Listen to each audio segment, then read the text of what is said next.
What up, everybody? This is Zappa Slater, the new and improved comic outlaw. Yeah. And we're gonna do Fantastic Four. We're gonna take you back. Fantastic Four. Yeah. Number 127. And it is Thing.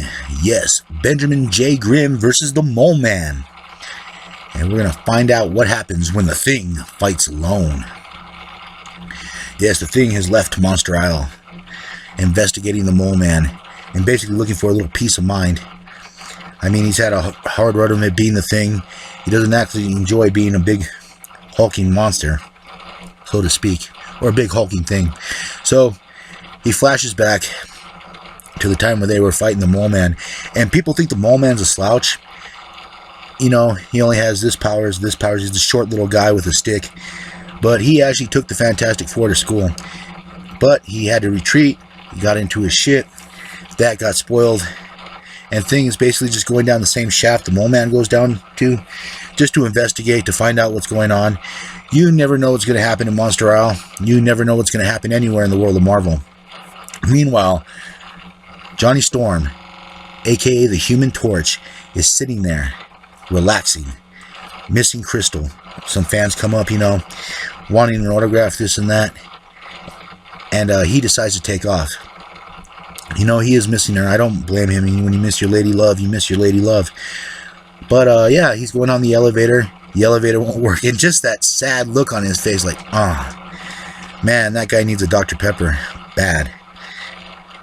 Anyways, the landlord shows up, being the jerk that he is, trying to get them kicked out of the Baxter building. This is back when they didn't own it.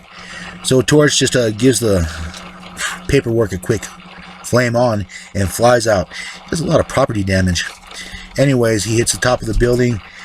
Thing sent a little thing saying that he's heading to Monster Isle. Torch realizes that Ben might be in trouble. I mean, whenever he goes off by himself, just like Johnny, he ends up in trouble.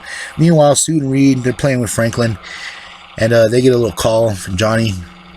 And Reed's still recovering from that concussion. I guess what happened is he didn't get his powers off in time. That's why he ended up getting hurt so bad.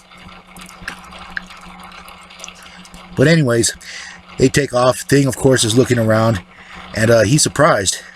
I mean, well, not the big worm monster that he knocks out, and that's pretty standard when you hit Monster Isle. But there's actually an attractive woman there.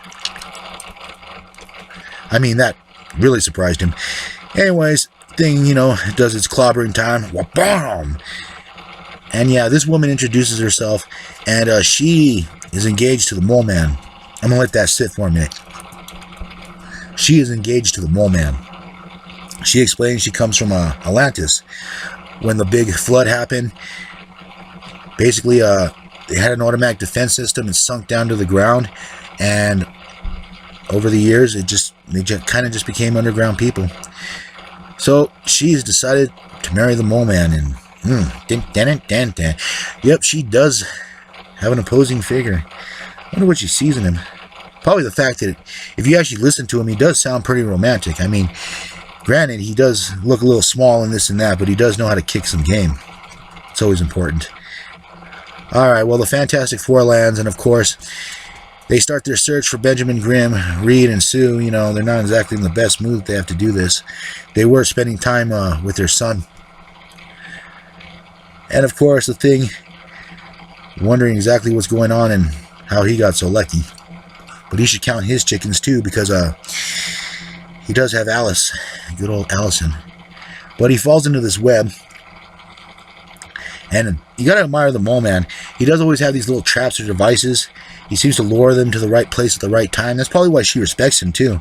Anyways, they let the electricity fly.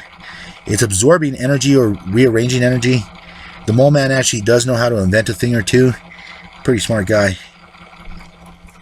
Now, he plans to use a drill to drill into the core of the earth and then bring lava everywhere. And this lava, molten core, is going to spread out through the world, killing at least 300 billion people. That way the mole creatures could take over. Earth isn't that populated because they cause a lot of pollution, or maybe just because he hates Earthlings, Terrans. Whatever the case may be. Anyways, he keeps getting electrocuted. molecules keep getting rearranged. It's fascinating what the Mole Man can actually do. Of course, he breaks out. Well, Thing always breaks out. I mean, that's Aunt Petunia's favorite nephew right there. And, yeah. Now, this is the interesting thing. It begins to change the energy around him, making him look like one of the Mole Man's creatures. So when the Fantastic Four or someone runs up on him, he's going to look more like Bigfoot than the Thing. And so he comes up to them, guys, it's me. And all they see is an opposing, weird-looking brown creature. Bigfoot with sharp teeth. Will the Thing be able to escape this? Will they find out who he really is? Well, as always, we'll find out the next time. And I'll catch you on the flip side. Yeah.